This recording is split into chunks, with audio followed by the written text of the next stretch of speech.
Рахмет. Ал енді бағанада достар әзілдеп жатыр ғой. Кәкеңнің жақсылығын айта десек, жақсылығы жоқ деп бір әзілдеп қалды. Тағы бір кісілер Кембайға мақтап кетті, соңына Рахым апам мақтап кетті тағы да. Ал енді мынау қайын жұрты шығып жатқанда бір мәртебесі көтеріліп қалсын. Апа, Кембай қандай деген бір сұрақ қойайын.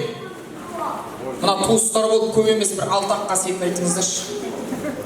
Жоқ, бұл ауызға түскен сөзді кез келген адам айта береді. Бірақ сіздер бір тапқырлықпен, керемет бір теңеумен, анау есіміне қарап тұрып, Кембайдың есіміндегі 6 әріптің әр әріпінен тұратын бір қасиетін осы күнге дейін көрген болсаңыздар. Тілдеріңізге тиетіңіздер. Бірінші әріпі К, Кембай қандай? Кеңпейілді. Кеңпейілді. Келісесіздер ма?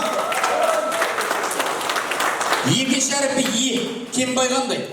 Енесін өте жақсы көрді. Үшінші әріпі мына, Кембай қандай? Намыс қой жігіт. Ба, Кембай қандай? Бала шағасы бол, бай жігіт. А, Кембай қандай?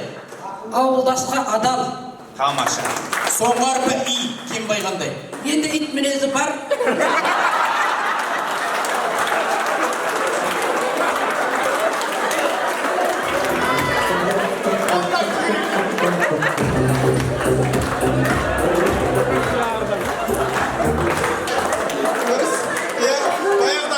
Баяғыда бір кісі шығып досын таныстырған ғой, ағайын мынау менің досым. Қараңыздаршы, биыл 60-ға толды, бірақ әлі шаш ағарған жоқ деп. Сөйтсе екінші дос айтты ғой, бұл 60-ға келіп шаш ағармағанмен талайдың шашына ағартты ғой деп. Арасында ондай мінездері бар шығар. Барлығы әзіл.